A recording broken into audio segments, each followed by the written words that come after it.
दर्शन करैले एबो मिला बरे जा ये दुर्गा पूजा रिकॉर्डिंग बाय मां शीतला म्यूजिक मैथ दर्शन करैले एबो मिला बरे जा कहै छियै भूल ना जोई हे गे जान फोन करबो मिले अइहा छियै दुर्गा पूजा कहै छियै भूल ना जाई है गे जान कहै छियै भूल ना जाई है गे जान कहै छियै भूल ना जाई है गे जान फोन करबो मिले अइहा छियै दुर्गा पूजा कहै छियै भूल ना जाई है गे जान रे जान कहै छी सुनै छियौ हम नहि भूलबो दर्शन करैले एबो मिलबो रे जान दर्शन करैले एबो मिलबो रे जान दर्शन करैले एबो मिलबो रे जान कहै छी सुनै छियौ हम नहि भूलबो दर्शन करैले एबो मिलबो रे जान दर्शन करैले एबो मिलबो रे जान मिलबो रे जान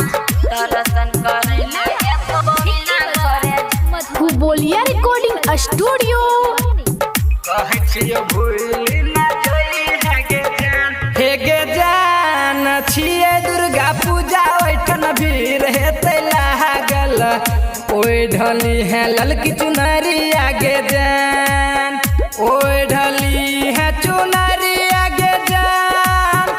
ओइ ढली है चुनरिया गे जान छियै दुर्गा पूजा ओइठन भीड़ हेतै लागल ओइ ढली है ललकी चुनरिया गे जान रे जान लाल पियर सूट रहतै मेहंदी रहतै कड़िया ओइ रे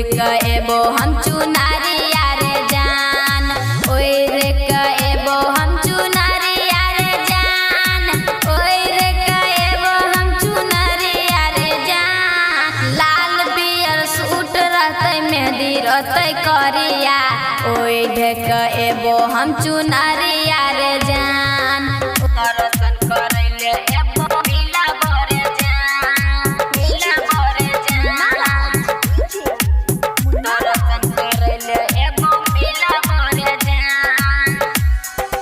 खिट्टी बाजार मधुबनी